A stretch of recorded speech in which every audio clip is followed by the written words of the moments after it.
Hello అండి. ఈరోజు చెప్పుకోబోయే టాపిక్లో నుంచి అభ్యాసకుని వికాసంలోని కొన్ని బిట్స్ చూద్దాము. ఫస్ట్ వన్, LSRW అనగా అంటే ఎల్ అంటే మనకి ఏంటి లిజనింగ్, ఎస్ అంటే స్పీకింగ్, ఆర్ అంటే రీడింగ్, డబ్ల్యూ అంటే రైటింగ్. ఓకే, సో తెలుగులో చూసుకున్నట్లయితే వినడం, మాట్లాడడం, చదవడం, రాయడంగా మనం LSRWగా మనం గుర్తించవచ్చు. ఓకేనా. నెక్స్ట్ LSRW అంటే వినడం, మాట్లాడడం, చదవడం, రాయడం వరుసగా నేర్పేటువంటి నియమం ఏంటిది అంటే వినడం ద్వారా, మాట్లాడడం ద్వారా, చదవడం ద్వారా, రాయడం ద్వారా వరుసగా నేర్పేటువంటి ఒక నియమం ఉంటుంది. ఈ నియమం అనేది దేనికి సంబంధించిందంటే వికాసం అనేది క్రమానుగతమైనదిగా చెప్పుకోవచ్చు. చెప్పుకోవచ్చు. తర్వాత నెక్స్ట్ బిట్, శిశువుకు మొదటగా ఏ శరీర భాగంపై నియంత్రణ ఉంటుంది? శిశువుకు మొదటగా ఏ శరీర భాగంపై నియంత్రణ ఉంటుంది అంటే తల. అంటే 3వ నెల వయసు వచ్చిన తర్వాత తల నిలపడం అనేది మనం చూస్తూ ఉంటాం. ఓకేనా. నెక్స్ట్ బిట్టు, శారీరక పెరుగుదల క్రమంగా నిరంతరం జరిగేటువంటి ప్రక్రియని మనం ఏ నియమంగా చెప్పవచ్చు? శారీరక పెరుగుదల క్రమంగా అంటే శారీరక పెరుగుదల అనేది జరుగుతూ ఉంటుంది. అది కొంత వయసు వచ్చే వరకు జరుగుతుంటుంది. అంటే నిరంతరం జరిగేటువంటి ఈ ప్రక్రియని మనం కూడా అవిచ్ఛిన్నత నియమం అని చెప్తాము. ఏ నియమము? అవిచ్ఛిన్నత నియమంగా చెప్పుకోవచ్చు. అవిచ్ఛిన్నత నియమం. నెక్స్ట్, శరీర భాగాలన్నీ ఒకే విధంగా కాక వేరు వేరు రీతులలో వివిధ వేగాలతో అభివృద్ధి చెందేటువంటి నియమం ఏంటిది?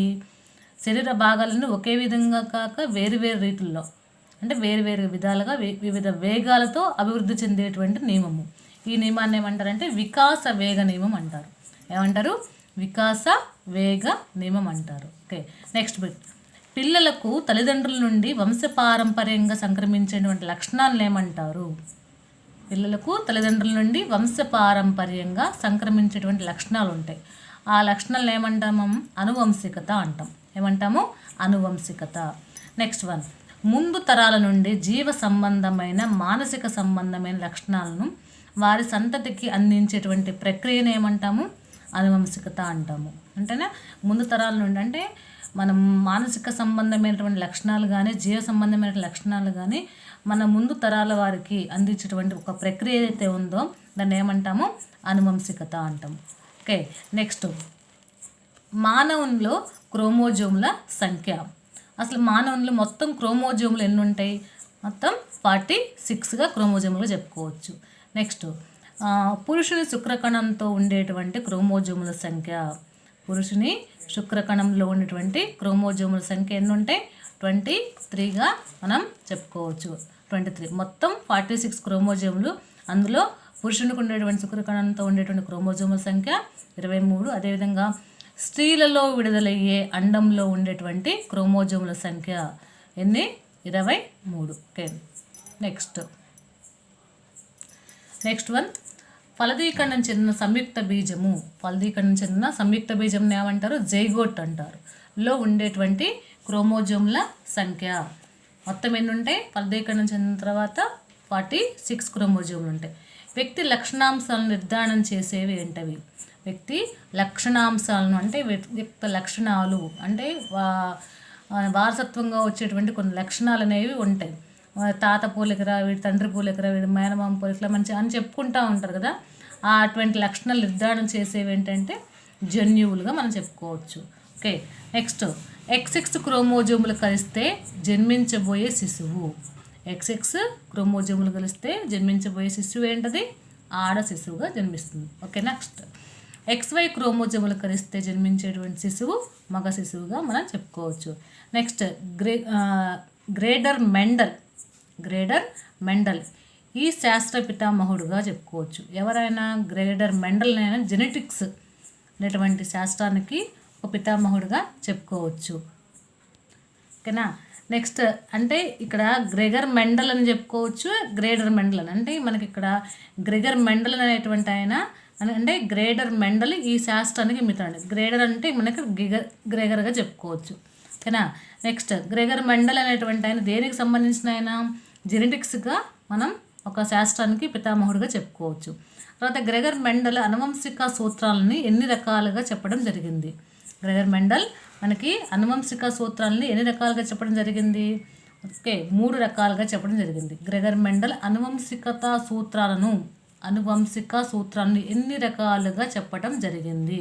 ఓకేనా, అనువంశిక సూత్రాలను ఎన్ని రకాలుగా చెప్పడం జరిగింది అంటే 3 రకాలుగా చెప్పడం జరిగింది. మన క్వశ్చన్ ఇంకో విధంగా కూడా అడగచ్చు. గ్రెగర్ మెండల్ 3 రకాలుగా సూత్రాలు ఉన్నాయి, అవి దేనికి సంబంధించిన సూత్రాలుగా చెప్పుకోవచ్చు అన్నాడు. 3 రకాలటువంటి సూత్రాలను తెలియజేయడం జరిగింది. ఆ 3 రకాల సూత్రాలు దేనికి సంబంధించినటువంటి సూత్రాలుగా చెప్పుకోవచ్చు అంటే అనువంశిక మీద మనకి సూత్రాలు చేయడం జరిగింది. నెక్స్ట్ దీన్ని ఉదాహరణగా తీసుకున్నట్లయితే ఇంకొక బిట్టు, సుందరమూర్తి చాలా తెలివైనాడు, అందగాడు, అతనికి జన్మనించినటువంటి పిల్లలు కూడా అంతే తెలివి అందాన్ని కలిగి ఉంటే గ్రెగర్ మెండల్ ప్రకారము వారు ఏ సూత్రానికి సంబంధించిన వారు? ఏ సూత్రం ఇది? సారూప్య సూత్రానికి సంబంధించిన వారు. క్వశ్చన్ మళ్ళీ ఒకసారి చూడండి.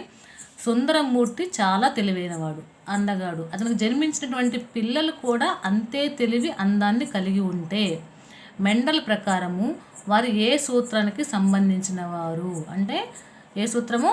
సారూప్య సూత్రము. ఏ సూత్రము? సారూప్య సూత్రము. నెక్స్ట్, పులి కడుపున పులే జన్మిస్తుంది అనేటువంటి సామెత మెండల్ ప్రకారం ఏ సూత్రానికి సంబంధించింది? పులి కడుపున పులే జన్మిస్తుంది అనేటువంటి సామెత దేనికి సంబంధించింది? సారూప్య సూత్రానికి సంబంధించింది. దీనికి సారూప్య సూత్రము.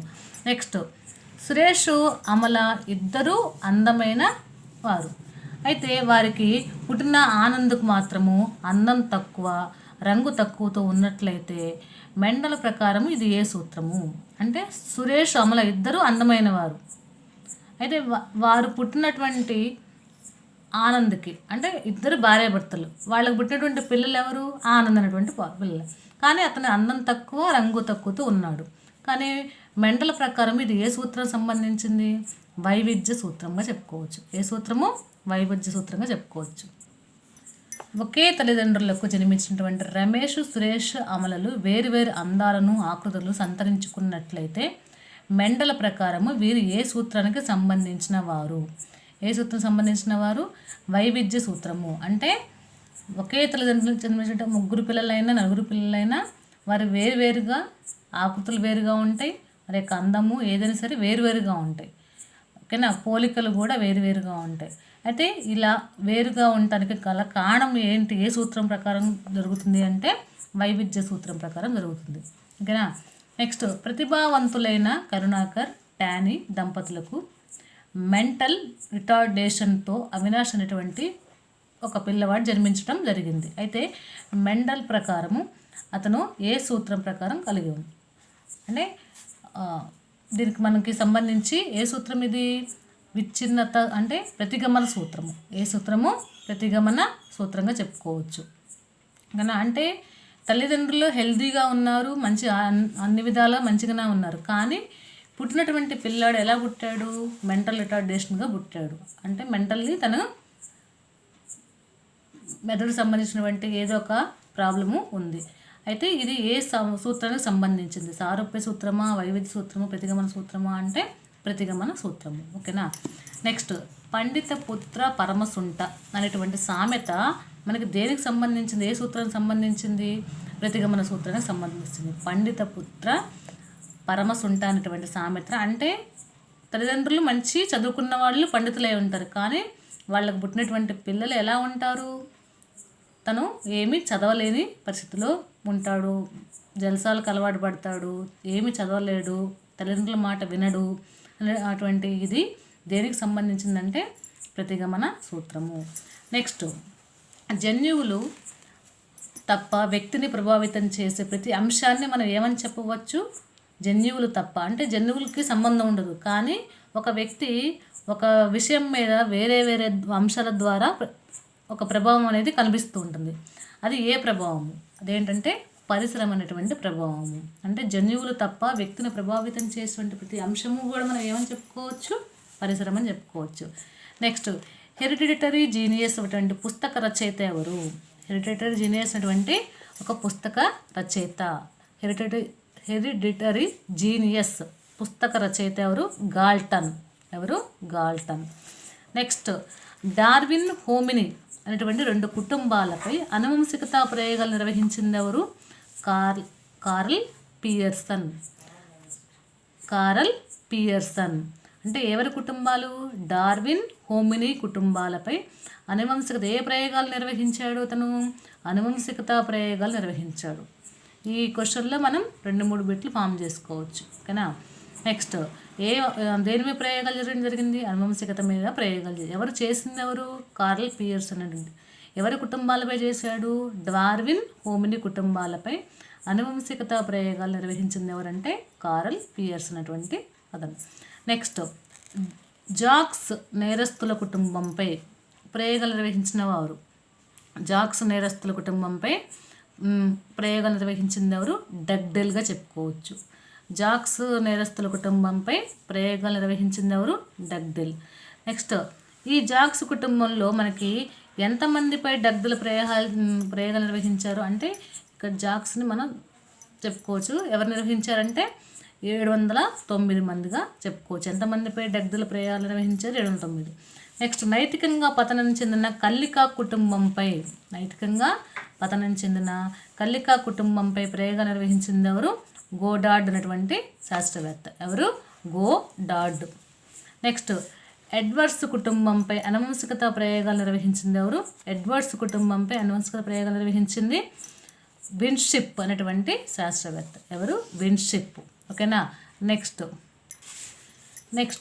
వ్యక్తుల సుఖదుఖాలకు వైవిధ్యాలకు కారణము జన్యువులే అని పేర్కొంది ఎవరు? వ్యక్తుల సుఖదుఖాలకు వైవిధ్యాలకు కారణం జన్యువులే అని పేర్కొంది ఎవరు? ఆల్పోర్ట్ అనేటువంటి శాస్త్రవేత్త. ఎవరు? ఆల్పోర్ట్. నెక్స్ట్ ఎడ్యుకేషనల్ డిటర్మినిజం అనేటువంటి పుస్తక రచయిత ఎవరు? ఎడ్యుకేషనల్ డిటర్మినిజం అనేటువంటి పుస్తక రచయిత బాగ్లే. ఎడ్యుకేషనల్ డిటర్మినిజం అనేటువంటి పుస్తక రచయిత ఎవరు? బాగ్లే. ఓకే అండి, ఈ వీడియో కనుక మీరు నచ్చినట్లయితే లైక్ చేయండి, షేర్ చేయండి, లేదా మా ఛానల్ని సబ్స్క్రైబ్ చేయండి. Thank you.